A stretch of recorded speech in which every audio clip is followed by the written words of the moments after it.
सरकार की तारीफों के पुल बांधता है। लेकिन नितिन गडकरी ही एकमात्र ऐसे नेता हैं जो गलत को गलत और सही को सही बोलते हैं, चाहे वो गलत उनकी ही सरकार में हो रहा हो। और अब एक बार फिर से उन्होंने एक ऐसा ही बयान दिया है। दरअसल नितिन गडकरी ने कल यानी कि 29 फरवरी को एक इंटरव्यू दिया लल्लन टॉप को। इस इंटरव्यू में उन्होंने वैसे तो तमाम मुद्दों पर बात की, लेकिन एक इंटरव्यू की क्लिप सोशल मीडिया पर बहुत ज्यादा वायरल हो रही है, जिसे तमाम विपक्षी नेता भी शेयर कर रहे हैं। वीडियो में नितिन गडकरी क्या कहते हैं मैं आपको बताती हूँ। नितिन गडकरी कहते हैं कि आज गांव गरीब, मजदूर और किसान दुखी है। इसका कारण ये है कि अच्छे रोड नहीं है, पीने के लिए शुद्ध पानी नहीं है, अच्छे अस्पताल और अच्छे स्कूल नहीं है, किसानों की फसल के अच्छे दाम नहीं मिलते, इसीलिए सब दुखी हैं। ये नितिन गडकरी ने बयान दिया है अपने इंटरव्यू में। क्या आप सोच सकते हैं कि कोई भी सरकार का मंत्री अपनी ही सरकार पर इस तरह से सवाल उठा सकता है? वैसे ये पहली बार नहीं है जब नितिन गडकरी के बयानों की चर्चा हो रही है। इससे पहले भी वो कई बयान ऐसे दे चुके हैं जो चर्चा का विषय बन जाते हैं। अभी तो ये बयान इतना ज्यादा वायरल हो रहा है कि इसे हर विपक्षी नेता शेयर कर रहा है, चाहे वो कांग्रेस हो, चाहे वो आम आदमी पार्टी हो, और तमाम जो है लोगों द्वारा ये शेयर किया जा रहा है और चर्चा का विषय बना हुआ है। क्योंकि नितिन गडकरी के अलावा इस तरह की हिमाकत कोई नहीं कर सकता कि वो अपनी ही सरकार में रहकर इस तरह बोल सके कि इतनी सारी चीजों की समस्या है। और जैसा कि मैंने कहा कि नितिन गडकरी पहले भी कई सारे ऐसे बयान दे चुके हैं जिसको लेकर हलचल मच चुकी है। अभी 2 दिन पहले ही उन्होंने एक टीवी चैनल को दिए इंटरव्यू में कहा था कि एक बार मेरे सामने बीजेपी प्रपोजल लेकर आई थी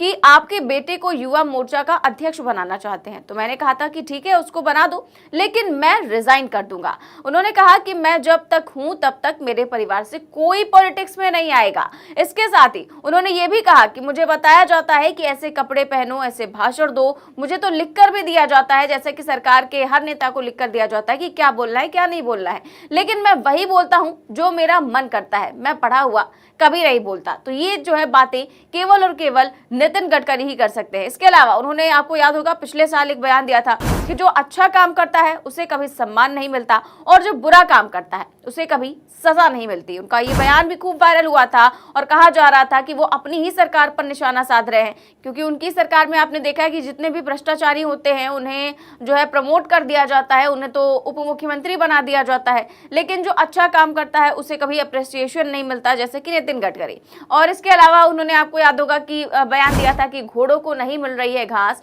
और गधे खा रहे हैं च्यवनप्राश। उनका ये बयान भी बहुत ज्यादा वायरल हुआ था और इसको भी जो है मोदी सरकार से ही जोड़कर देखा जाता है। इसके अलावा उन्होंने इससे पहले बयान दिया था कि मैं पॉपुलर पॉलिटिक्स के लिए ज्यादा मक्खन लगाने के तैयार नहीं हूं। तो ये जो है नितिन गडकरी हैं और ये तमाम इस तरह के बयान देते रहते हैं कि मैं किसी को मक्खन नहीं लगा सकता राजनीति में रहने के लिए, भले ही मुझे बाहर का रास्ता दिखा दिया जाए। और जुलाई 2022 में भी उन्होंने एक बयान दिया था और राजनीतिक हलकों में ये अटकलें तेज हो गई थी कि क्या गडकरी राजनीति छोड़ने की सोच रहे हैं।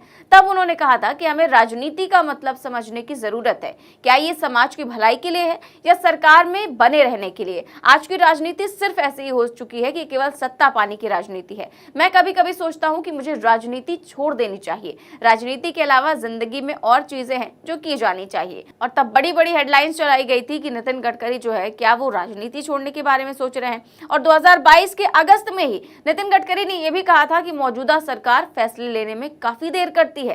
तो इस तरह से केंद्रीय मंत्री नितिन गडकरी के हालिया बयानों को उनके सियासी भविष्य से जोड़कर देखा जा रहा है, क्योंकि राजनीति के जानकार मानते हैं कि नितिन गडकरी के हालिया बयान को अलग थलग करके नहीं देखा जा सकता, बल्कि उनके बीते महीनों में दिए बयानों को देखें तो ऐसा लगता है कि नितिन गडकरी और बीजेपी आलाकमान के बीच सब कुछ ठीक नहीं है। और गडकरी के ऐसे बयान जब भी आते हैं तो हेडलाइन बन जाते हैं, क्योंकि मौजूदा समय में पीएम मोदी और अमित शाह की जोड़ी के सामने इस तरह के बयान देने वाले वो इकलौते केंद्रीय मंत्री हैं और किसी की भी हिम्मत नहीं होती। और गडकरी और गुजरात लॉबी यानी कि पीएम मोदी और गृह मंत्री अमित शाह के बीच कैसे संबंध है, इससे तो हर कोई भली भांति वाकिफ है। वो तो शुक्र है कि नितिन गडकरी की डोर राष्ट्रीय स्वयंसेवक संघ यानी कि आरएसएस की ओर से काफी मजबूत है।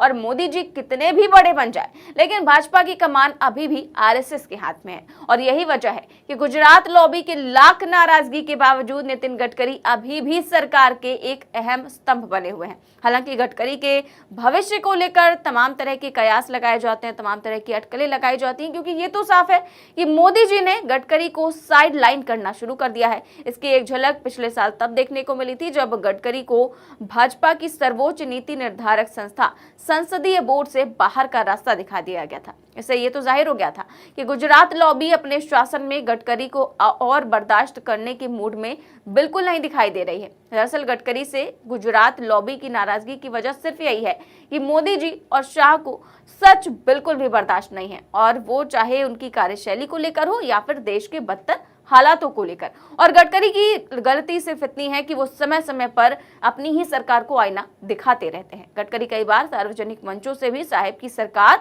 और उनकी कार्यशैली पर सवाल उठा चुके हैं। अब भला कोई भी लगातार मोदी जी पर सवाल उठाए तो ये तो किसी भी कीमत पर उन्हें बर्दाश्त नहीं है। यही वजह है कि गडकरी भाजपा की गुजरात लॉबी को अब खटकने लगे हैं, उन्हें बिल्कुल पसंद नहीं और उन्हें धीरे धीरे साइडलाइन भी किया जा रहा है। और इसी वजह से अक्सर ये कयास लगाए जाते रहते हैं कि गडकरी को संभवतः 2024 के लोकसभा चुनावों में टिकट ना दिया जाए और वो मार्गदर्शक मंडल के नए सदस्य बन जाए, क्योंकि बीजेपी जो है वो कहा जा रहा है कि इस बार 100 से ज्यादा सांसदों के टिकट काट सकती है और इस बार नए चेहरों को जगह मिल सकती है। हालांकि ये सभी संभावनाएं हैं और केवल संभावनाओं की बात है, और ये संभावनाएं कितनी सफल होती हैं, कितनी सही साबित होती हैं, ये कुछ दिनों में ही पता लग जाएगा। क्योंकि कल आपने देखा कि किस तरह से बड़ी बैठक हुई है, कार्य समिति की बैठक हुई और उसके बाद तमाम तरह के फैसले लिए गए हैं सीट बंटवारे को लेकर या फिर टिकटों को लेकर और चुनाव लड़वाने को लेकर, तमाम सांसदों के टिकट काटने को लेकर तमाम तरह की चर्चाएं हुई हैं। और 2 से 4 दिन में ये साफ हो जाएगा कि किसको किसको कहां से टिकट मिल रहा है और बीजेपी किस रणनीति पर काम कर रही है। फिलहाल आप नितिन गडकरी के इन बयानों को लेकर क्या सोचते हैं, हमें कमेंट